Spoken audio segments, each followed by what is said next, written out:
Gold, trusted gold buyers. మీరు తాకట్టు పెట్టిన బంగారాన్ని విడిపించి ఈ రోజు ఉన్న మార్కెట్ ధరకు కొనబడను.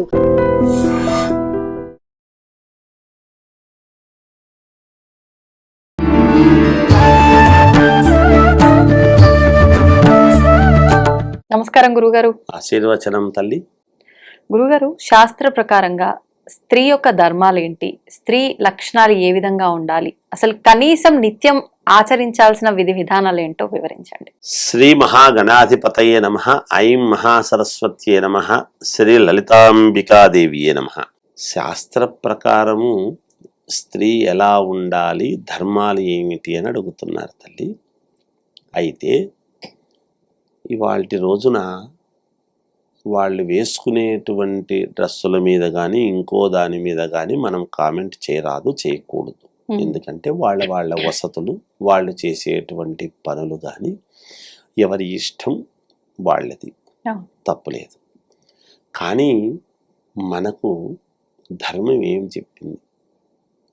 ఎత్ర నార్యంతు పూజ్యంతే రమంతే తత్ర దేవత అని అన్నది. ఎక్కడైతే స్త్రీని పూజింపబడుతుందో అక్కడ సకల ఐశ్వర్యాలు మనకు కలుగుతాయి. అందుకే కలకంఠ కన్నీరునికిన సిరి ఇంట నిలవదు అని చెప్పారు. ఇంట్లో ఆడవాళ్ళు ఎప్పుడైతే ఏడుస్తూ ఉంటారో సిరి ఇంట్లో నిలబడదు.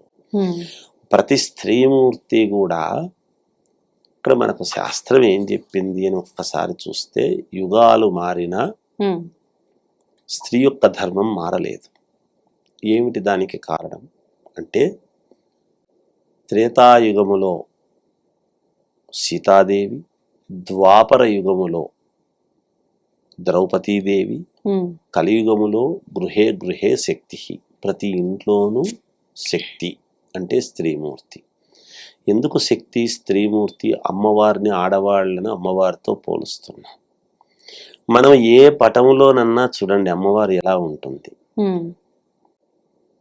ఎటువంటి డ్రెస్తో ఉంటుంది. ఒక్క మాట, అంతకంటే స్త్రీ ధర్మాలు చెప్పాల్సిన అవసరం లేదు. ప్రతి స్త్రీ కూడా రోజు పసుపును ఎప్పుడైతే పట్టించుకుంటుందో శరీరానికి, ఆ ఇంట్లో అరిష్టాలు ఉండవు అన్నాడు. ఏ స్త్రీ అయితే నుదుటను బొట్టు పెట్టుకొని పాపిట కూడా ముత్తైదువా అనేటువంటి ఆమె పాపిటలో బొట్టు పెట్టుకుంటుందో ఆ ఇంట్లో ఎక్కువ అమంగళాలు వినిపించవు అన్నాడు. ఏ స్త్రీ అయితే కట్టు బొట్టులో నిరంతరము ఒక పద్ధతి ప్రకారముగా ఉంటారో, అవసరాన్ని బట్టి ఏదో వేరే వేరే డ్రెస్సులు వేసుకోవడం తప్పని కాదు. ఆ ఉద్యోగ ధర్మముగా పోయి వచ్చిన తర్వాత వెంటనే వాళ్ళు చీర మార్చుకుంటాం. చీర అనేటువంటిది చాలా ఔన్నత్యమైనటువంటిది. ఒక స్త్రీకి చీర అనేటువంటిది చాలా అలంకారపూరితమైనటువంటి. ఎందుకు? చీరలో పైట ఉంటుంది కాబట్టి. మిగతా వేరే వాటికి పైట అనేటువంటిది వేరుగా ఉంటుంది, ఇంకొకటి వేసుకోవాలి. ఇందులో చీరలో పైట కూడా ఏకీకృతమై ఉంటుంది కాబట్టి అక్కడ ఏమిటి పైట వల్ల అంటే, భుజము మీద పైట అనేటువంటిది, కొంగు అనేటువంటిది ఎప్పుడైతే ఉంటుందో, కొంగు బంగారము అనేటువంటిది మనం చెప్పుకుంటున్నాం. కొంగుముళ్ళు అనేటువంటివి ఎందుకు వేస్తున్నాం? బ్రహ్మముడి అనేటువంటిది ఎందుకు వస్తున్నది వివాహ సమయంలో? ఆ కొంగు ఇతని మీద కూడా కండువా అనేటువంటిది పురుషుడికి ఉండాలి. ఇవి మన ధర్మాల్లో చెప్పినటువంటివి. అందుకే పూర్వం ఎవరూ కూడా మీద టవాల్ లేకుండా ఉండేటువంటి వాళ్ళు కాదు. రైతులు కూడా, ప్రతి సామాన్యమైనటువంటి కుటుంబంలో ఉండేటువంటి వాళ్ళు కూడా మీద ఒక కండువా అనేటువంటిది. అందుకే తెలుగువాడు కండువా లేనిదే బయటికి గడప దాటని వాడు అని చెప్పారు. మన తెలుగువాడు ఎలా ఉంటాడు అంటే, పంచకట్టులలోన మనగాడువాడు, పంచభక్ష పరవాన్నాలు వడ్డించిన గోంగూరకై గుటకలేసేవాడు, ఎవడయ్యే ఎవ్వడు వాడు, ఇంకెవడయ్యే తెలుగువాడు అని. అలా మనం వర్ణించడానికి కూడా ఎంత అద్భుతం. ఆడవాళ్ళు, ఆడపిల్లలు చిన్నతనములో గౌన్లు, పెద్దయ్యాక పెద్ద మనిషి అయింది అనగానే పైట వేసేటువంటి విధానం ఎందుకు అంటే, ఆమె పుష్పవతి అయింది అని తెలియటం, పెద్ద మనిషి అయింది, అమ్మాయి కాస్త ఆమెగా మారుతున్నది అనేటువంటిది. తండ్రికి కూడా దూరంగా ఉండాలి, తల్లికి దగ్గరగా ఉండాలి స్త్రీ. స్త్రీ ఉండవలసినటువంటి విధానములో ఉంటే, పురుషుడు ఉండవలసినటువంటి విధానములో పురుషుడు ఉంటే, మీరు స్త్రీని మాత్రమే అడిగారు కాదు, పురుషుడు కూడా ఉండవలసినటువంటి విధానము, తన కుటుంబానికి రక్షణ, 10 మందికి యోగదాయకముగా ఉండాలి. ఈ రోజులలో అందుకే కదా చిన్న చిన్న విషయాల్లో తెలియగా ఇలా చాలా అత్యాచారాలని మనం వింటున్న కారణం దేనికి అంటే, పురుషుడు ఉండాల్సినటువంటి విధానంలో పురుషుడు ఉండాలి, స్త్రీ ఒక్కటే కాదు. స్త్రీ ఉండాల్సినటువంటి విధానంలో స్త్రీ ఉంటే ఆ ఇల్లు సస్యశ్యామలముగా అష్టైశ్వర్యాలతో నిరంతరము భోగభాగ్యాలతో తులతూగుతూ ఉంటుంది. ఆ ఇంటికి యశస్సు, ఆ ఇంటి తరతరాలుగా ఏమయ్యా మీ నాయనమ్మ ఎలా చేసేది అనుకున్నావు, మీ అమ్మగారు ఎలా చేశారండి, ఆమె ఉంటే చాలండి, ఇంటి దేవత అండి, ఇంటి దేవుడుని పురుషుణ్ణి ఎంత దానం చేసినా కొనియాడరు. ఆ ఇల్లాలు ఇంటి దేవత అండి, దేవత అంటే అందుకే ఎలా ఉండాలి అనేటువంటి దానికి ఒకే నిర్వచనం. ఏ పటములో చూసినా సరస్వతీదేవి ఎలా ఉంది, లక్ష్మీదేవి ఎలా ఉంది, అమ్మవారు ఎలా ఉన్నది, దుర్గాదేవి ఎలా ఉంది, ముఖానికి రోజు ఎప్పుడైతే పసుపు అనేటువంటిది వాడుతూ ఉన్నదో ఆమె, ఆ ఇంట్లో సిరులు కురుస్తాయి. కాళ్లకు శుక్రవారము మంగళవారము ఎవరైతే పసుపు పట్టించుకుంటున్నారో ఆ ఇంట్లో సర్వమంగళము. ఎవరైతే ఎర్ర గాజులు ఆకుపచ్చని గాజులు ఎక్కువగా ధరిస్తారో, నిరంతరము చేతికి గాజులు లేకుండా ఉండరో ఆ ఇంట్లో సర్వ మంగళము. అన్ని రంగాల్లోనూ మంగళకరమైనటువంటిది, అనుకూలమైనటువంటివి, యశోవంతమైనటువంటివి, కీర్తివంతమైనటువంటివి, అన్ని రకాల మేలు జరుగుతుంది అనేటువంటిది తెలుస్తూ ఉన్నది. ఉద్యోగరీత్యా కాలానుగుణముగా వాళ్ళు ఏ డ్రెస్ అన్నా వేసుకోవచ్చు, ఇదెందుకు అదెందుకు అని అడిగే హక్కు మనకి ఎవ్వరికీ లేదు. ఎవరి వ్యక్తిత్వం వాళ్ళది, ఎవరి అవసరం వాళ్ళది, వాళ్ళ పరిస్థితులు ఉండొచ్చు. కానీ ఇంటికి వచ్చిన తర్వాత అసుర సంధ్య వేళలో తప్పనిసరిగా చీర కట్టుకొని ఉండాలి. రాత్రికి మీ సౌకర్యం అది. వాళ్ళు కొంతమంది నైటీలు అని ఇప్పుడు ఏవో కొత్తవన్నీ వచ్చాయి కాబట్టి, వచ్చి చాలా ఏళ్ళు అయింది అనుకోండి, ఈ రోజు ఏం కొత్తగా రాలేదు. వాళ్ళ ఇష్టం. కానీ సంధికాలములో కానీ ఉదయము కానీ ఆమె చీరతో ఉంటే తప్పకుండా వాళ్లకు ఆ ఇంట్లో కలిగేటువంటివి అద్భుతమైనటువంటి యోగాలు కలుగుతాయి. ఇబ్బందులు అనేటువంటి మాట ఎక్కువగా ఉండవమ్మా. ఎందుకంటే తీర్చిదిద్దేటువంటిది ఒక స్త్రీమూర్తికే. ఒక ఇల్లు ఎలా నీట్గా పెట్టుకోవాలో ఆమెకు తెలిసినంత బాగా ఏ ఆర్కిటెక్చర్కు తెలియదు. ఒక స్త్రీ తన కొడుకును దేశాధినేతగా ఎలా తీర్చిదిద్దాలనో ఆమెకు తెలిసినంత బాగా ఎవరికి తెలియదు. ఎందుకు ఆడవాళ్ళకే తెలుసు అంటే, పార్వతీదేవి విఘ్నేశ్వరుణ్ణి ఎలా తీర్చిదిద్దుకుందో అలాగే ప్రతి స్త్రీమూర్తి కూడా తన పిల్లలను, తన భర్తను అలాగే తీర్చిదిద్దుకోగలిగినటువంటి సామర్థ్యం. మన ఇంట్లో చిన్నమ్మాయి కావచ్చు, కూతురు, కానీ ఎదురింటి వాళ్లకు మనం ఇచ్చినటువంటి వాళ్లకు వాళ్ళ ఇంట్లో పెద్ద కోడలయ్యింది. అక్కడ బరువు బాధ్యతలు మోయాల్సిందే. అయ్యో ఇంత చిన్న పిల్ల వాళ్ళ ఇంటికి పోయి బరువు బాధ్యతలు మోస్తుంది అంటే మన అజ్ఞానం అది. మనం అలా అనుకోవడానికి లేదు. ఆ అమ్మాయి ఆ ఇంట్లో పెద్దరికం వహిస్తుంది అంటే ప్రౌడ్ గా ఫీల్ కావాలి. మనం ఎంత ఆత్మస్థైర్యంతో నా కూతురు అక్కడ పెద్దింటి కోడలయ్యింది అని సంతోషించాలి. అలా వాళ్ళ యొక్క మాటలందరూ పాటించాలి. తర్వాత తరం వాళ్ళు, ముందు తరం వాళ్ళందరూ కూడా వచ్చినటువంటి కోడలు ఏదైనా మనం మార్పులు చేర్పులు చేస్తే సరే అని సర్దిద్దుకోవాలి. ఇవన్నీ పాటించాలి. పాటిస్తే అందరూ బాగుంటారు తల్లి.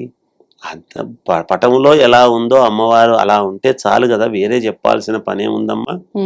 అలా అమ్మవారిలాగా మీకు గాజులు, రకరకాల 7 వారాల నగలు అన్నీ బాగుండాలి అని కోరుకునేటువంటి వాళ్ళు అలా తయారై కూర్చోండి. తప్పకుండా సర్వము మీకే వస్తాయి, మీకే కలుగుతాయి. ఒకరిచ్చేదేమిటి? మీరు సంపాదించుకోగలరు, మీరు చేసుకోగలుగుతారు మీ నడవడికతో, మీ విధానముతో, మీరు మీ వ్యక్తిత్వముతో. అందుకని స్త్రీమూర్తుల యొక్క గొప్పతనము ఎంత వర్ణించినా తక్కువే తల్లి. ఆమె త్యాగము ముందు, ఆమె గొప్పతనము ముందు వేషధారణలో ఏముందమ్మా? సందర్భాన్ని బట్టి వేసుకోవచ్చు, కానీ మనము బయట దుస్తులు చూస్తున్నాము, కానీ హృదయములో ఉండేటువంటి మనస్సును వాటిని చూడాలి కదా తల్లి. ఆ స్త్రీ యొక్క మనస్సును బట్టి ఉంటుంది ఎప్పుడు కూడా. ఆ ఔన్నత్యము ముందు ఒక్కోసారి ఎంతో వెలుగునిచ్చేటువంటి సూర్య భగవానుడు కూడా ఆమె హృదయములోకి వెళ్ళలేడు. శరీరము మీది వరకే వెళ్ళగలుగుతాడేమో గాని హృదయములోకి వెళ్ళలేడు. అలా హృదయములోకి వెళ్ళగలిగినటువంటి వాడే భర్త, మనస్సులోకి వెళ్ళగలిగినటువంటి వాడే భర్త. కనుక ఆ బంధం అనేటువంటిది చాలా గొప్పది.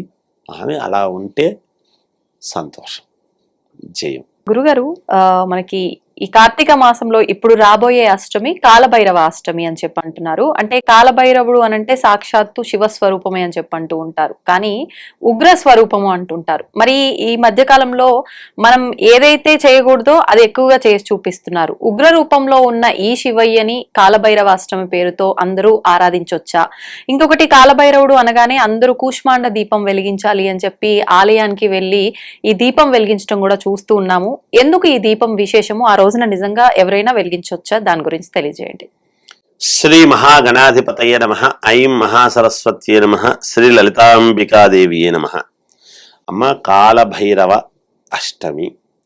కాలభైరవుడు అంటే కూడా పరమేశ్వరుడే. మనము కాశీక్షేత్ర నివాసంచా కాలభైరవ దర్శనం, మొట్టమొదట కాలభైరవుడి యొక్క దర్శనం చేసుకున్నాకనే పరమేశ్వరుడి యొక్క దర్శనం చేసుకోవాలి. అంటే కాలుడు భార్య కాళికాదేవి, కాలభైరవి, కాలభైరవుడు అనేటువంటివి ఉంటాయి ఎక్కడైనా కూడా. ఇది అందుకే కాశీక్షేత్రం అంతా కూడా రాత్రిపూట కాళికాదేవి తిరుగుతుంది అని ఒక ఇది కూడా ఉన్నది. ఇక్కడ కాలము అంటే ఏమిటి? మనం ప్రతిదానికి ఏం చెప్పుకుంటాం? మనకి ఎందుకో సమయం బాలేదు, నా టైం బాలేదండి, కాలం ఎందుకో ఇట్లుందండి, కాలం కలిసి రాలేదండి అని చెప్పుకుంటూ ఉంటాం. అందుకనే భగవంతుడు ఏమిటంటే ఒక్కొక్క దానికి ఒక్కొక్క రూపకముగా ఫలానా అనేటువంటిది ఏర్పాటు చేశాడు. మనకి ఇన్ని ఉండడానికి గల కారణాలు ఏమిటి అంటే, ఏ కాలానికి నువ్వు ఏమి చెయ్యాలి, కాలపురుషుడికి నువ్వు చేయాల్సింది ఏమిటి, కాలభైరవుడికి చేసుకోవాల్సినటువంటి విధానం ఏమిటి, అలా కాలభైరవుడికి ఏమి చేస్తే కాలము నీకు అనుకూలమవుతుంది. ప్రతివాడు నాకు ఈ సమయం బాలేదు, కేవలం గ్రహస్థితులు బాగలేదు అని గ్రహాలకు చేసుకుంటాం. ఏదో కార్తీక మాసం వచ్చింది, దీపాలు పెడితే మనకు పుణ్యము, పుణ్యప్రదము అనేటువంటి విధానంలో దీపాలు పెడుతున్నాం. కాలభైరవుడికి అనేటువంటిది ఏమిటి అంటే, మనము కాలము ఎదురీదేటువంటి ఇబ్బందులు గనక ఉంటే కాలానికి అతీతముగా ఉండేటువంటి పరిస్థితులు అనుకూలించటానికి కాలభైరవుడు అనేటువంటిది మనకు చాలా ముఖ్యం. ఒక రకంగా కాలభైరవేశ్వరుడు అంటే కుక్క, భైరవుడు అంటే మామూలుగా. అలాగా ఆ రూపకములో ఉండేటువంటిది కాలభైరవుడి యొక్క రూపము కూడా ఉంది, పరమేశ్వరుడిది ఉంటుంది. చాలా తక్కువగా ఉంటాయి కొన్ని చోట్ల.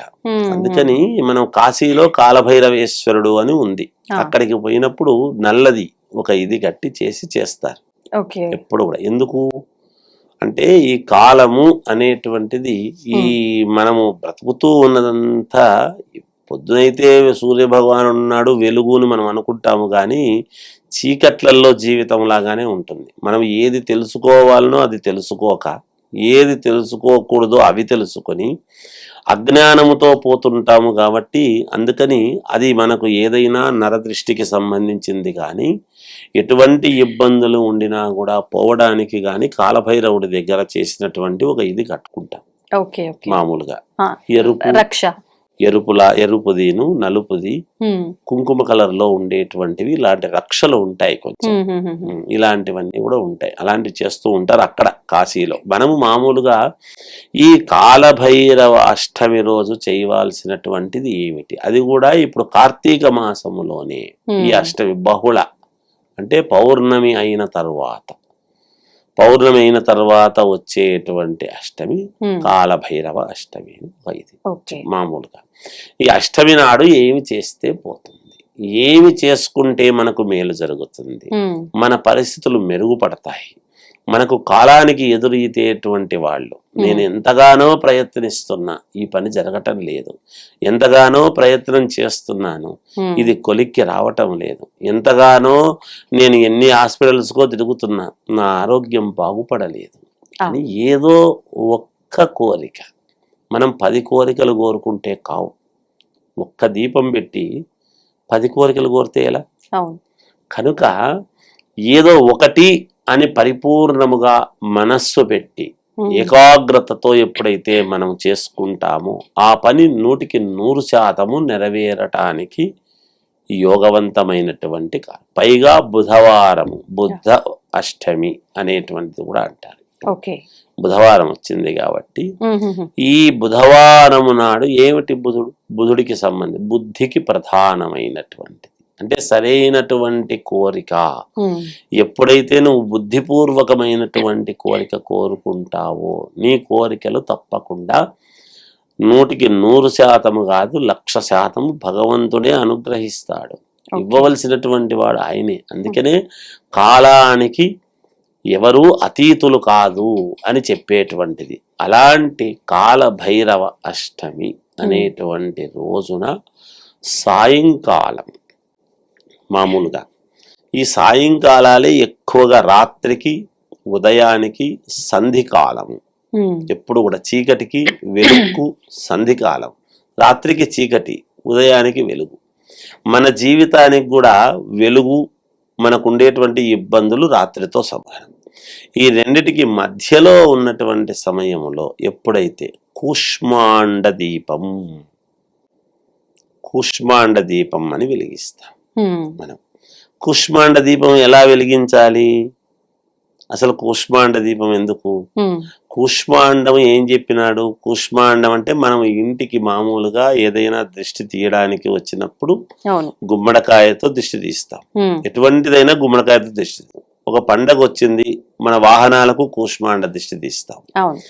ఒక 10 మందికి ఏదో ఒక సన్మానం చేసినారంటే 10 మంది నోళ్ళలో చూసినారు కాబట్టి ఇంటికి రాగానే ఒక దిష్టి తీస్తాం. ఒక మంచి పదవి వస్తే గుమ్మడికాయ దిష్టి తీస్తాం. ఆ నరదృష్టి అంతా కూడా పోవాలి అనేటువంటిది ఎప్పుడైతే తీస్తాము, అదే కాలానికి కూడా మనకు అనుకూలించాలి అన్నప్పుడు ఇదే గుమ్మడికాయతో దీపము పెట్టటము. ఎలా పెట్టటం అంటే ఒక చిన్న గుమ్మడికాయ తీసుకొని సగానికి కరెక్ట్ గా తీసేసి ఏదైతే పైన తొటిమ ఉంటుంది కదా అది పక్కకు పెట్టేసి అడుగు భాగం, ముఖ్యమైనటువంటి భాగం ఏదైతే ఉంటుందో అది అడుగు భాగం ఎప్పుడూ కూడా యోగవంతమైనటువంటిది పైదానికంటే. ఆ అడుగు భాగంలో ఉండేదంతా ఇత్తనాలన్నీ కూడా తీసేసి ఆవు నెయ్యి పోసి ఆవు నెయ్యిలో దీపము వెలిగించటము అనేటువంటిది చేయటం.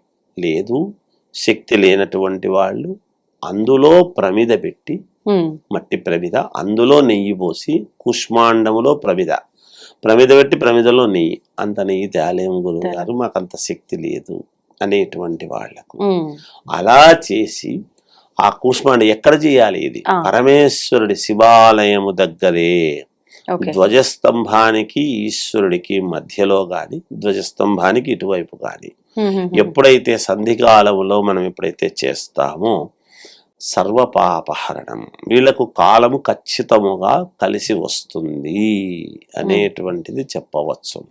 చాలా మంది అక్కడే దేవాలయంలోనే కాళ్ళు చేతులు కడుక్కోవడం దీపం వెలిగించిన తర్వాత. ఎందుకని గురుగారు? ఇది కుష్మాండము కాబట్టి మనం ఇంటికి కూడా కూష్మాండము మనం ఇది చేసిన తర్వాత చేతులు కడుక్కోమని చెప్తాం. కడుక్కోవాలి ఆ దిష్టి తీసిన తర్వాత, అలా పద్ధతి. అది సంగతి. ఇప్పుడు చాలా మంది అంటే చూస్తున్నాము, ఈ కూష్మాండ దీపం వెలిగించిన వారు మీరు అన్నట్టుగా 2 భాగాలు చేసి కుంకుమ ఆ, పూసేస్తున్నారు లోపల విత్తనాలని పసుపు తీసి. కుంకుమ వేస్తారు అందులో. అలా వేసే వెలిగించాలి గురుగారు? వేయొచ్చు, ఇక్కడ అవసరం లేదు. అవసరం పసుపు కుంకుమ అవసరం లేదు. ఉమ్, ఉమ్, దాంట్లో నెయ్యి పోసి వెలిగించటం. ఉమ్, ఉమ్, ఉమ్. పసుపు కుంకుమ అక్కడ అవసరం లేదు. అవసరం లేదు. అవసరం లేదు. ఓకే. మామూలుగా కింద పెట్టి కూష్మాండము మనం చాలా మంది బూడిద గుమ్మడికాయ గాని ఈ గుమ్మడికాయ గాని తెచ్చి కడుగుతుంటారు. ఉమ్, కూష్మాండము, టెంకాయ, తొమలపాకులు, పువ్వులు, వీటికి వేటికి పాలు, ఇవన్నీ ఎవరు ఎలా తెచ్చినా అపవిత్రము కావు. ఓకే. కాబట్టి వీటిని కడగాల్సిన పని లేదు. ఉమ్, కాబట్టి అక్కడ ఇంటి ముందు ఇటువైపు అటువైపు పెట్టడానికి గల కారణం ఏమిటి అంటే, కుంకుమ పసుపు నీళ్లు వేయటంలో ఆంతర్యం ఏమిటి అంటే, ఉమ్, కుంకుమ పసుపు రెండూ కలిసినటువంటిది ఏమిటి అంటే రక్తం ఇదైనట్టుగా, ఉమ్, ఉమ్, ఉమ్. బలిహరణం ఇచ్చినట్టుగా. ప్రతిదీ ఇంటి ముందు మనం అలా జంతు బలి అనేటువంటిది లేకుండా ప్రత్యామ్నాయముగా శాస్త్రములో చెప్పిన మాట కూష్మాండము అని. ఉమ్, అందుకే కూష్మాండము ఒక 100 మేకలు బలి ఇస్తే ఎట్లనో ఒక కూష్మాండం అంత గొప్పది అని చెప్పినాడు. ఆహాహా. అందువలన కూష్మాండం ఎప్పుడైనా కూడా అలా చేస్తే ఆ కాలము అనేటువంటిది కలిసి రావటం జరుగుతుంది ప్రతి వాళ్లకు కూడా. నేను కాలానికి ఎదురుస్తున్నా గురుగారు, నేను చాలా కష్టాలు పడుతున్నా గురుగారు అంటే, ఇలాంటివి చిన్న చిన్నవి మనం చేసుకుంటూ పరిహారాలు ఎక్కువ ఖర్చు లేకుండా చేసుకునేటువంటి విధానాల్లో ఇది అనాది నుండి వస్తున్నటువంటి ఆచారమే. ఉమ్, ఉమ్, ఉమ్. చాలా వరకు మరుగున పడిపోయినాయి మనవి. ఉమ్. అలాంటివి ఎప్పటి నుంచో వస్తున్నాయి. ఓకే. ఓకే. కూష్మాండము, కూష్మాండ దీపం అనేటువంటిది. ఇప్పుడు ఇంతకీ ఇక్కడ కట్టే గుమ్మడికాయలోన దీపము, కొట్టే గుమ్మడికాయలోన గురుగారు? కట్టే గుమ్మడికాయ కాదు, కాదు, కొట్టే కొట్టేది. గుమ్మడికాయలోనే చేయాలి. ఉమ్, ఉమ్, చిన్నది తీసుకుని చిన్నది. చేయవచ్చు. ఓకే. ఓకే. స్త్రీ యొక్క ధర్మాలు ఏంటి? స్త్రీ లక్షణాలు ఏ విధంగా ఉండాలి? అసలు కనీసం నిత్యం ఆచరించాల్సిన విధి విధానాలు ఏంటో వివరించండి. శ్రీ మహాగణాధిపతయే నమః. ఐం మహాసరస్వత్యే నమః. శ్రీ లలితాంబికాదేవియే నమః. శాస్త్ర ప్రకారము స్త్రీ ఎలా ఉండాలి, ధర్మాలు ఏమిటి అని అడుగుతున్నారు తల్లి.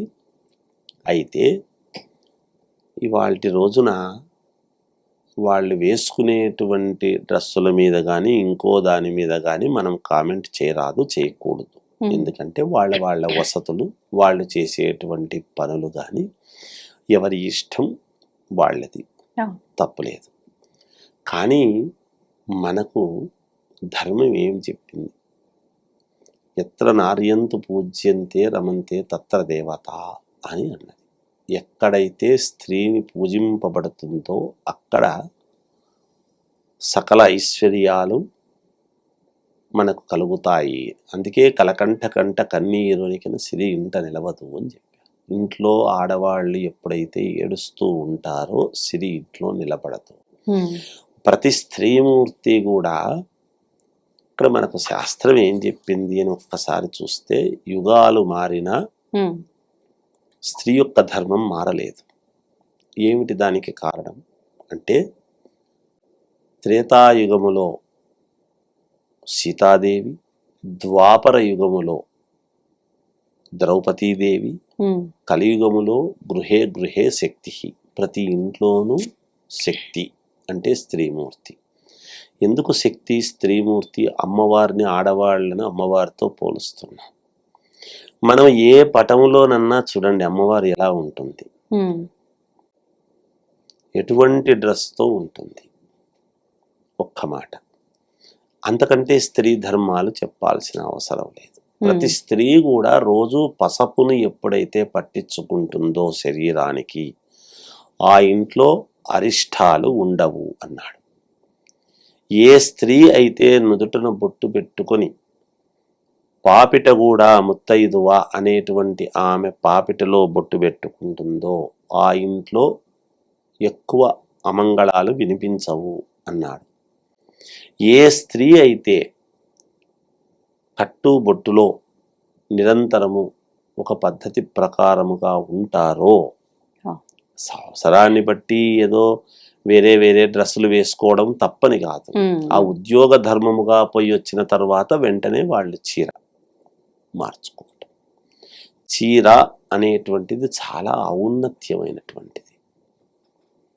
ఒక స్త్రీకి చీర అనేటువంటిది చాలా అలంకారపూరితమైనటువంటి. ఎందుకు? చీరలో పైట ఉంటుంది కాబట్టి. మిగతా వేరే వాటికి పైట అనేటువంటిది వేరుగా ఉంటుంది, ఇంకొకటి వేసుకోవాలి. ఇందులో చీరలో పైట కూడా ఏకీకృతమై ఉంటుంది కాబట్టి అక్కడ ఏమిటి పైట వల్ల అంటే భుజము మీద పైట అనేటువంటిది, కొంగు అనేటువంటిది ఎప్పుడైతే ఉంటుందో, కొంగు బంగారము అనేటువంటిది మనం చెప్పుకుంటున్నాం. కొంగుముళ్ళు అనేటువంటివి ఎందుకు వేస్తున్నాం? బ్రహ్మముడి అనేటువంటిది ఎందుకు వస్తున్నది వివాహ సమయంలో? ఆ కొంగు ఇతని మీద కూడా కండువా అనేటువంటిది పురుషుడికి ఉండాలి. ఇవి మన ధర్మాల్లో చెప్పినటువంటివి. అందుకే పూర్వం ఎవరూ కూడా మీద టవాల్ లేకుండా ఉండేటువంటి వాళ్ళు కాదు. రైతులు కూడా, ప్రతి సామాన్యమైనటువంటి కుటుంబంలో ఉండేటువంటి వాళ్ళు కూడా మీద ఒక కండువా అనేటువంటిది. అందుకే తెలుగువాడు కండువా లేనిదే బయటికి గడప దాటని వాడు అని చెప్పారు. మన తెలుగువాడు ఎలా ఉంటాడు అంటే పంచకట్టులలోన మనగాడువాడు, పంచభక్ష పరవాన్నాలు వడ్డించిన గోంగూరకై గుటకలేసేవాడు, ఎవడయ్యే ఎవ్వడు వాడు, ఇంకెవడయ్యే తెలుగువాడు అని. అలా మనం వర్ణించడానికి కూడా ఎంత అద్భుతం. ఆడవాళ్ళు, ఆడపిల్లలు చిన్నతనములో గౌన్లు, పెద్దయ్యాక పెద్ద మనిషి అయింది అనగానే పైట వేసేటువంటి విధానం ఎందుకు అంటే ఆమె పుష్పవతి అయింది అని తెలియటం, పెద్ద మనిషి అయింది, అమ్మాయి కాస్త ఆమెగా మారుతున్నది అనేటువంటిది.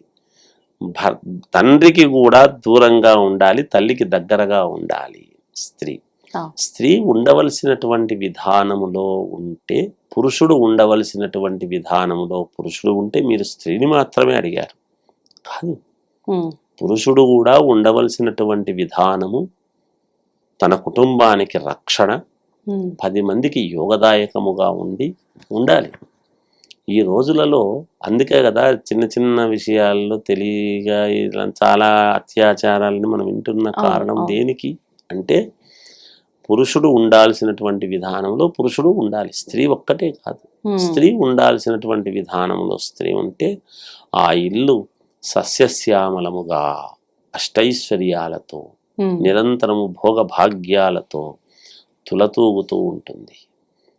ఆ ఇంటికి యశస్సు, ఆ ఇంటి తరతరాలుగా ఏమయ్యా మీ నాయనమ్మ ఎలా చేసేది అనుకున్నావు, మీ అమ్మగారు ఎలా చేశారండి, ఆమె ఉంటే చాలండి, ఇంటి దేవత అండి, ఇంటి దేవుడుని పురుషుణ్ణి ఎంత దానం చేసినా కొనియాడరు.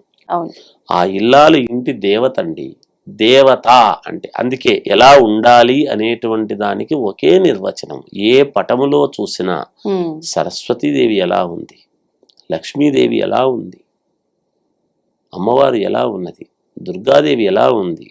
ముఖానికి రోజు ఎప్పుడైతే పసుపు అనేటువంటిది వాడుతూ ఉన్నదో ఆమె, ఆ ఇంట్లో సిరులు కురుస్తాయి.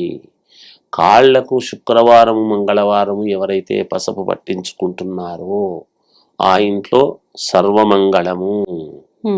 ఎవరైతే ఎర్రగాజులు, ఆకుపచ్చని గాజులు ఎక్కువగా ధరిస్తారో, నిరంతరము చేతికి గాజులు లేకుండా ఉండరో ఆ ఇంట్లో సర్వ మంగళము.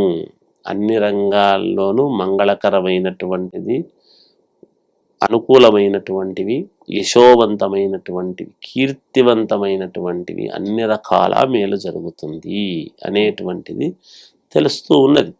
ఉద్యోగరీత్యా కాలానుగుణముగా వాళ్ళు ఏ డ్రెస్ అన్నా వేసుకోవచ్చు. ఇదెందుకు అదెందుకు అని అడిగే హక్కు మనకి ఎవ్వరికీ లేదు. ఎవరి వ్యక్తిత్వం వాళ్ళది, ఎవరి అవసరం వాళ్ళది, వాళ్ళ పరిస్థితులు ఉండొచ్చు. కానీ ఇంటికి వచ్చిన తర్వాత అసుర సంధ్య వేళలో తప్పనిసరిగా చీర కట్టుకొని ఉండాలి. రాత్రికి మీ సౌకర్యం అది. వాళ్ళు కొంతమంది నైటీలు అని ఇప్పుడు ఏవో కొత్తవన్నీ వచ్చాయి కాబట్టి, వచ్చి చాలా ఏళ్ళు అయింది అనుకోండి, ఈ రోజు ఏమి కొత్తగా రాలేదు. వాళ్ళ ఇష్టం. కానీ సంధికాలములో కానీ ఉదయము కానీ ఆమె చీరతో ఉంటే తప్పకుండా వాళ్లకు ఆ ఇంట్లో కలిగేటువంటివి అద్భుతమైనటువంటి యోగాలు కలుగుతాయి. ఇబ్బందులు అనేటువంటి మాట ఎక్కువగా ఉండవమ్మా. ఎందుకంటే తీర్చిదిద్దేటువంటిది ఒక స్త్రీమూర్తికే. ఒక ఇల్లు ఎలా నీట్గా పెట్టుకోవాలో ఆమెకు తెలిసినంత బాగా ఏ ఆర్కిటెక్చర్కు తెలియదు. ఒక స్త్రీ తన కొడుకును దేశాధినేతగా ఎలా తీర్చిదిద్దాలనో ఆమెకు తెలిసినంత బాగా ఎవరికి తెలియదు. ఎందుకు ఆడవాళ్ళకే తెలుసు అంటే పార్వతీదేవి విఘ్నేశ్వరుణ్ణి ఎలా తీర్చిదిద్దుకుందో అలాగే ప్రతి స్త్రీమూర్తి కూడా తన పిల్లలను తన భర్తను అలాగే తీర్చిదిద్దుకోగలిగినటువంటి సామర్థ్యం.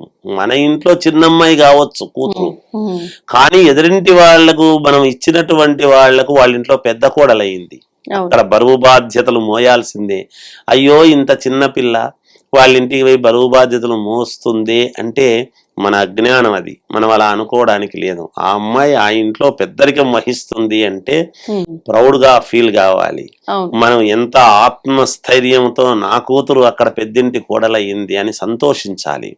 అలా వాళ్ళ యొక్క మాటలందరూ పాటించాలి. తర్వాత తరం వాళ్ళు, ముందు తరం వాళ్ళందరూ కూడా వచ్చినటువంటి కోడలు ఏదైనా మనం మార్పులు చేర్పులు చేస్తే సరే అని సర్దిద్దుకోవాలి. ఇవన్నీ పాటించాలి. పాటిస్తే అందరూ బాగుంటారు తల్లి. పటంలో ఎలా ఉందో అమ్మవారు అలా ఉంటే చాలు కదా, వేరే చెప్పాల్సిన పనే ఉందమ్మా. అలా అమ్మవారిలాగా మీకు గాజులు, రకరకాల 7 వారాల నగలు అన్నీ బాగుండాలి అని కోరుకునేటువంటి వాళ్ళు అలా తయారై కూర్చోండి. తప్పకుండా సర్వము మీకే వస్తాయి, మీకే కలుగుతాయి. ఒకరిచ్చేదేమిటి? మీరు సంపాదించుకోగలరు, మీరు చేసుకోగలుగుతారు. మీ నడవడికతో, మీ విధానముతో, మీరు మీ వ్యక్తిత్వముతో. అందుకని స్త్రీమూర్తుల యొక్క గొప్పతనము ఎంత వర్ణించినా తక్కువే తల్లి. ఆమె త్యాగము ముందు, ఆమె గొప్పతనము ముందు వేషధారణలో ఏముందమ్మా? సందర్భాన్ని బట్టి వేసుకోవచ్చు, కానీ మనము బయట దుస్తులు చూస్తున్నాము, కానీ హృదయములో ఉండేటువంటి మనస్సును వాటిని చూడాలి కదా తల్లి. ఆ స్త్రీ యొక్క మనస్సును బట్టి ఉంటుంది ఎప్పుడు కూడా. ఆ ఔన్నత్యము ముందు ఒక్కోసారి ఎంతో వెలుగునిచ్చేటువంటి సూర్య భగవానుడు కూడా ఆమె హృదయములోకి వెళ్ళలేడు. శరీరము మీది వరకే వెళ్ళగలుగుతాడేమో గాని హృదయములోకి వెళ్ళలేడు. అలా హృదయములోకి వెళ్ళగలిగినటువంటి వాడే భర్త, మనస్సులోకి వెళ్ళగలిగినటువంటి వాడే భర్త. కనుక ఆ బంధం అనేటువంటిది చాలా గొప్పది. ఆమె అలా ఉంటే సంతోషం. సాధారణంగా మానవులు ఎన్నో పాపాలు చేస్తూ ఉంటారు, తెలిసి తెలియక ఎన్నెన్నో చేస్తూ ఉంటాం. అవన్నిటి ప్రక్షాళన కోసం, అన్ని కాకపోయినా కొన్ని ప్రక్షాళన అవ్వాలి అనంటే కొన్ని దానాలు విశేషం అని చెప్తూ ఉంటారు. సాధారణంగా అందరూ చేయగలిగే కొన్ని ఉంటాయి, లేదు కొంతమంది స్తోమత ఉన్న వాళ్ళే చేయగలిగే కొన్ని ఉంటాయి. అలా తీసుకుంటే అన్నదానము అని, గోదానము అని చెప్పి ఇలా రకరకాల దానాల్లో ఒక దానం కన్యాదానం. కన్యాదానము అంటే ఒక అమ్మాయిని ఇంకొక, అంటే సాక్షాత్తు లక్ష్మీ స్వరూపంగా భావించి ఒక అబ్బాయికి విష్ణుమూర్తిగా, నారాయణునిగా భావించి వివాహం చేయటము, కాళ్ళు కడిగి కన్యాదానం చేయటం. కానీ ప్రస్తుత రోజుల్లో చూసుకుంటే ఈ కన్యాదానం అనేది జరగాల్సిన పద్ధతిలో జరుగుతుందా? అంటే ప్రతి ఒక్కరూ డబ్బు ఇస్తున్నారు, వాళ్ళు పుచ్చుకుంటున్నారు కట్నం పేరుతో. ఇక్కడ దానం అనేది ఎక్కడ కనిపించట్లేదు. అమ్ముకోవటం, వీళ్ళు పుచ్చుకోవటం, ఇంతే జరుగుతుంది. మరి కన్యాదాన ఫలితం ఎక్కడుంటుంది గురుగారు? ఒక్కసారి దాని గురించి వివరణ ఇవ్వరా? శ్రీ మహాగణాధిపతయే నమః. ఐం మహాసరస్వత్యే నమః. శ్రీ లలితాంబికాదేవియే నమః. మామూలుగా దానాలు అనేటువంటివమ్మ భూదానము, గోదానము, సువర్ణదానము, రజిత దానము ఇలాంటి దానాలు ఉన్నాయి. అలాగే కన్యాదానము మహిమాన్వితమైన మహోన్నతమైనటువంటిది కన్యాదానం. కన్యను దానం ఇవ్వటం. ప్రతిగృహ్ణామి అని చెప్పి మామూలుగా మంత్రాలన్నీ కూడా చెబుతూ పాలల్లో అద్ది వాళ్ళ చేతుల్లో పెట్టడం అనేటువంటిది, అప్పగింతలు అనేటువంటివి చేస్తాం. కన్యాదానం చేసేటువంటివి మంత్రాల్లో కూడా మా అమ్మాయిని మీ అబ్బాయికి ఇస్తున్నాము. దేనికోసం ఇస్తున్నాము మీ యొక్క ఇంటిని, మీ యొక్క గౌరవాన్ని మీ అబ్బాయికి సేవ చేసి మీకు సేవ చేసి అప్పగించేటప్పుడు కూడా పెళ్లి కొడుకు మాత్రమే అప్పగించటం లేదు. ఎందుకంటే అమ్మ సమాజంలో పెళ్లి కొడుకు ఒక్కడు గొప్పవాడైతే కాదు, చుట్టుపక్కల ఉండే వాళ్ళ ఇంటి ఆడబిడ్డ మంచిదై ఉండాలి, ఆడబిడ్డ భర్త మంచివాడై ఉండాలి, వాళ్ళ తమ్ముడు పెళ్లి కొడుకు తమ్ముడు మంచివాడై ఉండాలి, ఒకవేళ అన్న ఉంటే అన్న మంచివాడై ఉండాలి, అత్తమామలు మంచివాళ్ళై ఉండాలి, వాళ్ళ బంధువులు మేనమామలు, ఆ పిల్లవాడికి మేనత్త మేనమామలు ఉంటారు, వాళ్ళు మంచి వాళ్ళై ఉండాలి. ఇంతమందిని సమన్వయము చేసుకోవటానికి మా అమ్మాయి మీ ఇంట్లో అడుగు పెడుతూ ఉన్నది.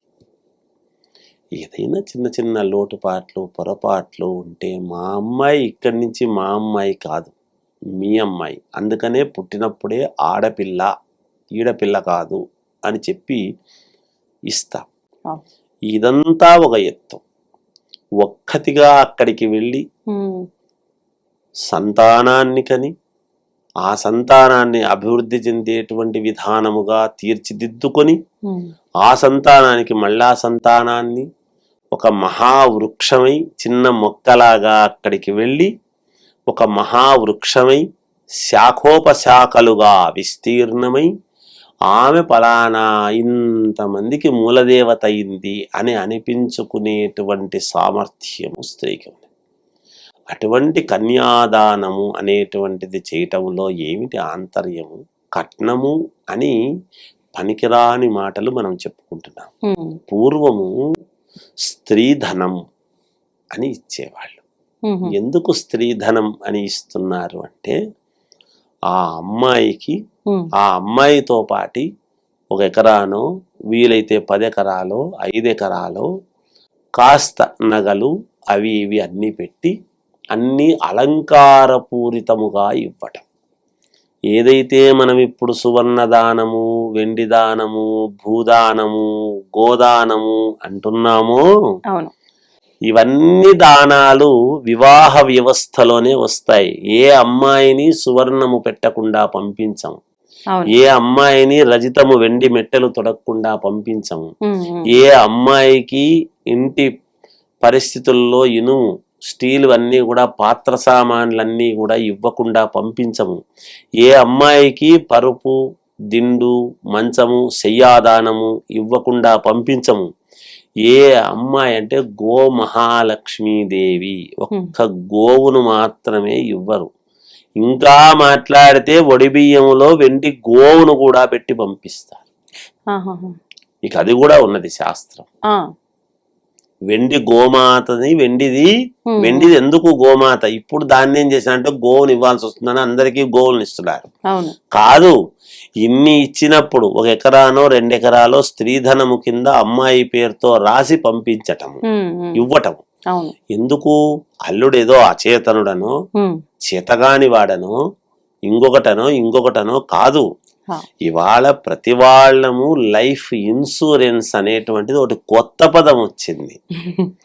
కాదు, ఆ అమ్మాయికి ఎటువంటి ఇబ్బంది రాకుండా నేను ఎంతైతే 20 సంవత్సరాల పాటు నా కూతురుని నేను ప్రేమగా చూసుకున్నాను, నాకు కలిగిన దాంట్లో పెట్టి మా అమ్మాయిని అడిగింది లేదనకుండా ఇచ్చినాను, వాళ్లను అడగలేక ఆ అమ్మాయి ఇబ్బంది పడవచ్చు.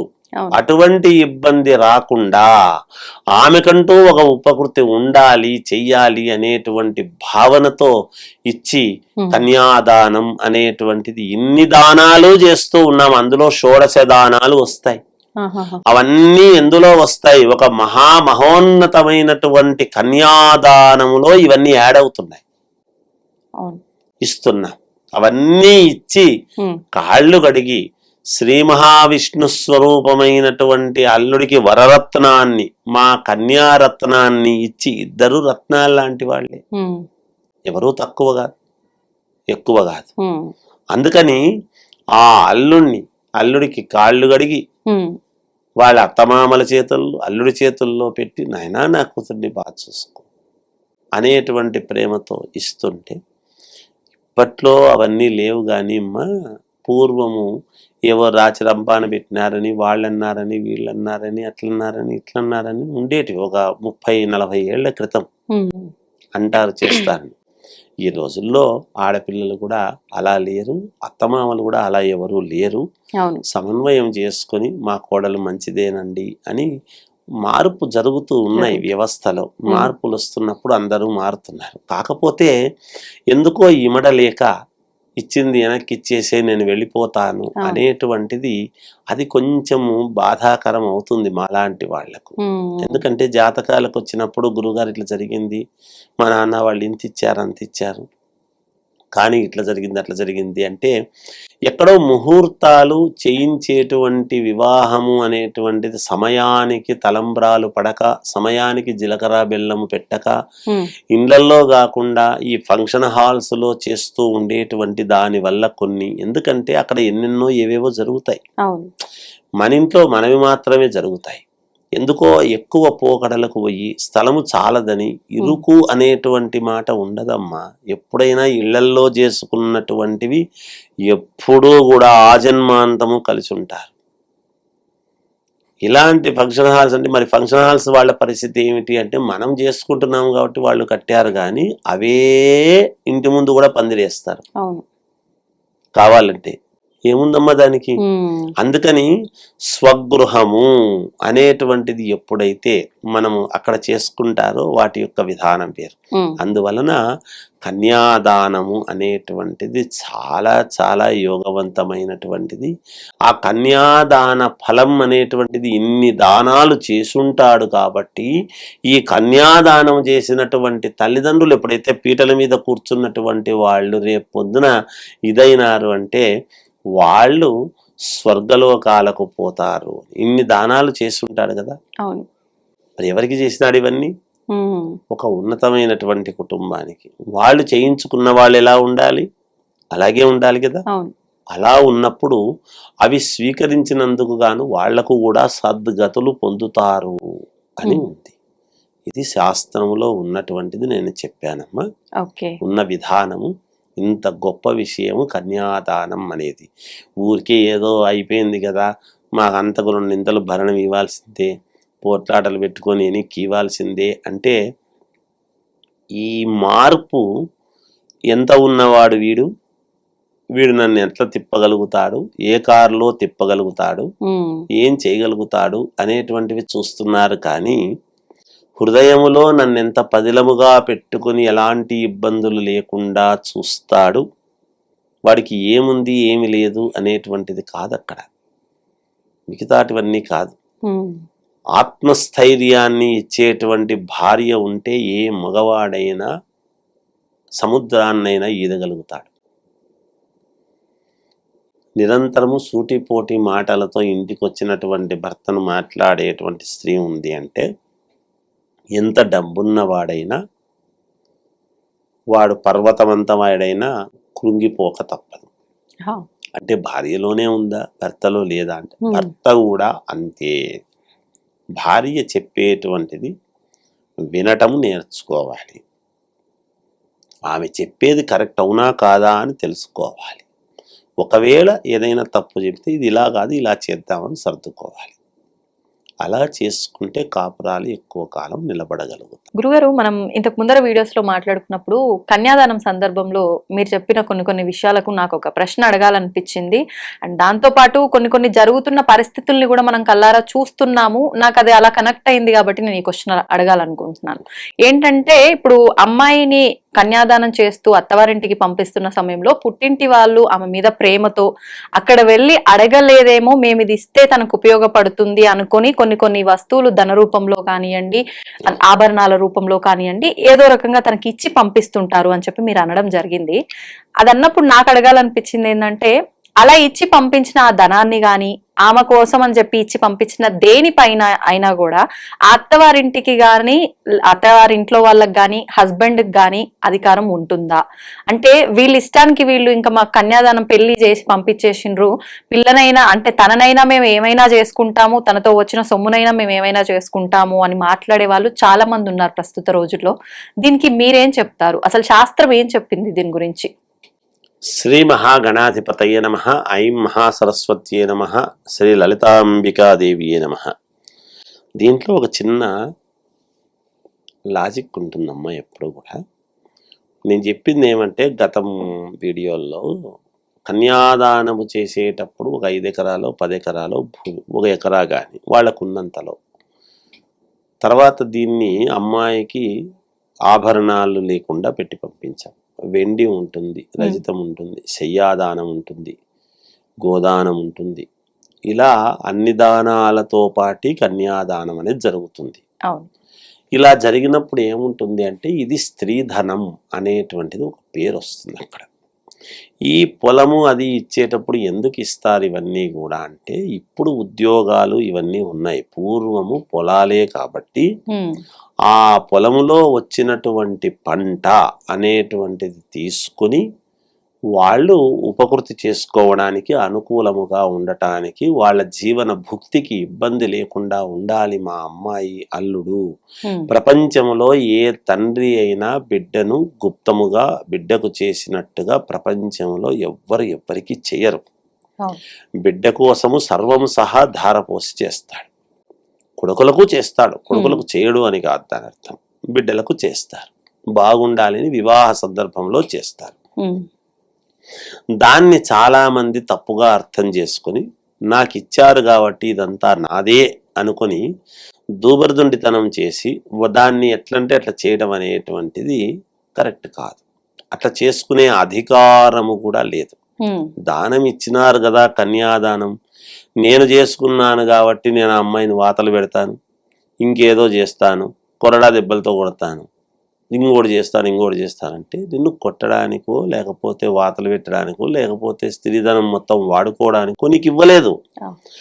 ఆ అమ్మాయికి భవిష్యత్తులో ఎటువంటి ఇబ్బంది రాకుండా ఉండటానికి ఏ తండ్రి వివాహము చేసిన తర్వాత మళ్ళా బిడ్డ తనింటికి రావాలని కోరుకోడు. అంటే మామూలుగా రావచ్చు, పసుపు కుంకాలు తీసుకోవచ్చు, పోవచ్చు, శాశ్వతంగా అక్కడే ఉంటుంది. శాశ్వతంగా అక్కడే ఉన్నప్పుడు ఒక్కసారిగా మనం ఇవ్వగలిగినటువంటిది ఏదో ఇస్తే ఆమె భవిష్యత్తులో ఉన్నతికి, ఆమె సంతానము రేపొద్దున పుడితే వాళ్లకు యోగ్యత మా తాత ఇచ్చినారు ఇది అనేటువంటి భావనతో, అందుకే తాతల ఆస్తి మా తాతిచ్చిండేది అనేటువంటి భావనతో వాళ్ళు హక్కుగా భావించి దాంట్లో చేయడానికి ఉపయోగం ఉంటుందనే భావనతో ఇచ్చారు. దీంట్లో శాస్త్రం ఏం చెప్పింది? స్వార్జితం ఉత్తమం, సొంతముగా సంపాదించుకోండేటువంటిది ఉత్తమం అన్నాడు. పిత్రార్జితం మధ్యమం అన్నాడు. పిత్రార్జితం మధ్యమం అన్నాడు. తండ్రి నుంచి వచ్చేటువంటి ఆస్తితో బతకాలి అనుకునేటువంటి వాడు మధ్యముడు. తర్వాత భ్రాత్రార్జితం అధమం అన్నాడు. అంటే అన్నదమ్ముల నుండి కోరుకునేటువంటిది ఏదైతే నాకు వెనక ముందు పుట్టిన వాళ్ళు ఉన్నారు కదా ఇస్తారులే అని ఎప్పుడైతే కోరుకుంటాడో వాడు అధముడు అన్నాడు. స్త్రీయార్జితం అధమాధమం అన్నాడు.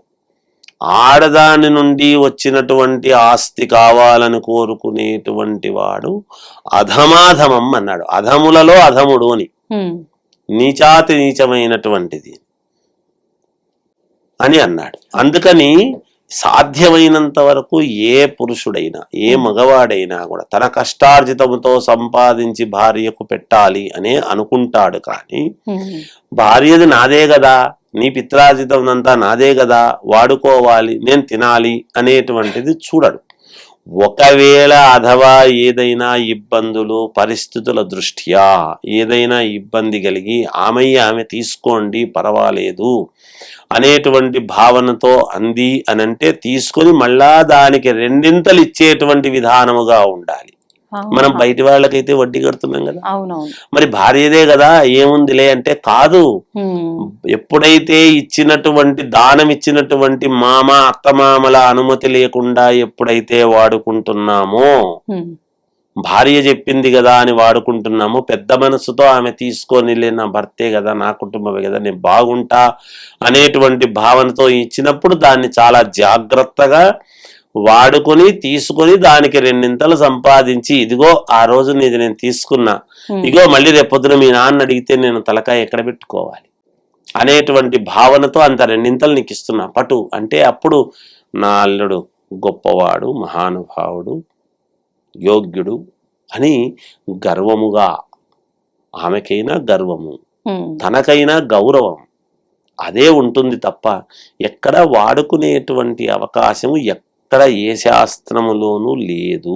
భార్యది నాదే కదా, నేను వాడుకుంటా కదా, నా ఇష్టము కదా అంటే నీ ఇష్టానికని ఇవ్వలేదు, అది ఆమె భుక్తికని ఇచ్చినటువంటిది. ఆమె భుక్తిని లాక్కునే హక్కు నీకెక్కడిది? నువ్వు పెట్టాలి గాని. భరించేటువంటి వాడు భర్త అన్నారు. ఎవరిని భరించడము? భార్యను మాత్రమే. భార్య, పిల్లలను, తల్లిదండ్రులను అందరినీ ఒక వయస్సు వచ్చిన తర్వాత వీడు భరించాలి.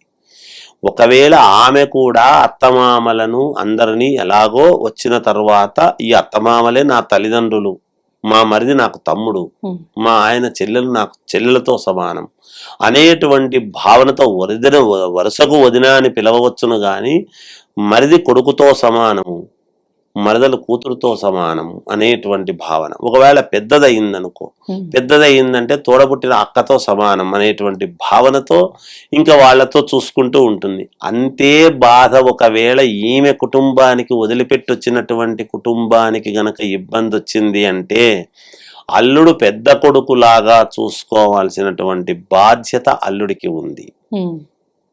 కొడుకులు ఉన్నారు కదా, అల్లుడిని నేనెందుకు చూస్తాను అని అనడానికి లేదు. వాళ్ళ అవసరాలు, వాళ్ళ బాధలు పంచుకోవాల్సినటువంటి బాధ్యత అల్లుడికి ఉంటుంది. మరి ఇది కూడా భరించాలి కదా. నీ అత్తమానులు జీవితాంతం నేను ఇక్కడే భరిస్తాను అని వచ్చినటువంటి ఆమెకు, ఆమె కుటుంబం ఏదైనా ఇబ్బందులు పాలైంది అంటే చూడాల్సినటువంటి బాధ్యత అల్లుడికి కూడా ఉంటుంది. అందుకే భరించేటువంటి వాడు భర్త అంటే ఇక్కడ మాత్రమే కాదు, అటువైపు ఇటువైపు అన్ని రకాల భరించగలిగినటువంటి సామర్థ్యము ఉండాలి, అలా నడుచుకోవాలి అని దాని అర్థం. మరి మగవాళ్ళకైనా ఆడవాళ్ళు కూడా ఇక్కడ సమన్వయం చేస్తున్నారు కదా, ఏది వచ్చినా అన్ని చూస్తున్నారు కదా. నా కుటుంబము ఇదే నా కుటుంబము అని ఎప్పుడో పిల్లలకు సెలవులు ఇచ్చినప్పుడో 5 ఏళ్లకో 4 ఏళ్లకో నా పుట్టింటికి అని ఒక వారం పోయేటప్పటికి మళ్ళీ వస్తున్నావా అని వెంటనే ఫోన్లు వస్తారు కదా. ఓ వారం 10 రోజుల కంటే ఎక్కువ ఉండదు కదా సెలవుల్లో, మహా అంటే ఒక నెల రోజులు ఉండి అంతకంటే ఉండదు కదా. జీవితం అంతా ఇక్కడే కదా, 100 సంవత్సరాలు ఇక్కడే ఉండేటువంటి మనిషి ఒక నెల రోజులో 10 రోజులో 20 రోజులో పోతే ఆమె ఉండలేదు. నా భర్తకి ఇబ్బంది అవుతుంది, తిండి తినటానికి నేనే చేసి పెట్టాలి అని ఆమె వస్తుంది, ఉండలేదు. అటువంటి యోగవంతురాలైనటువంటి స్త్రీ ధనాన్ని వాడుకోవటం ఎట్టి పరిస్థితుల్లోనూ కరెక్ట్ కాదు, వాడుకోకూడదు అనేదే శాస్త్రము చెప్పినటువంటి మాట. మనం శాస్త్రం లేదో అది చెప్పాలి. అంటే ఇప్పుడు మీరు చెప్పిన ఈ స్త్రీ ధనము అంటే తన వివాహ సమయంలో పుట్టింటి వారు ఇచ్చిన ఆ ధనం మాత్రమేనా? ఇప్పుడు చూస్తున్నాం అంటే కుటుంబాలు గడవక ఇద్దరు సంపాదించే పరిస్థితులు చూస్తున్నాం. అంటే అలా సంపాదించినప్పుడు స్త్రీ సంపాదించిన ధనాన్ని కూడా ఇబ్బంది పడుతున్నాడు అని చెప్పి చూసి ఆమె ఇస్తేనా, లేకపోతే ఆయన అది కూడా అలా తీసుకోవటము ఇది కూడా వర్తిస్తుందా గురుగారు? ఏదైనా అమ్మా ఇప్పుడు స్త్రీ సంపాదించుకొని వచ్చింది అని అంటే అసలు స్త్రీ సంపాదన ఎప్పుడు వస్తుంది? పురుషుడికి చేత కాకపోతే కదా, లేదా సమన్వయము కాకుంటే కదా ఈ రోజులలో పెరుగుతున్నటువంటి ధరల దృష్ట్యా. లేకపోతే ఏ పురుషుడు స్త్రీని బయటికి పంపించి సంపాదించుకోవాలని అనుకోడు.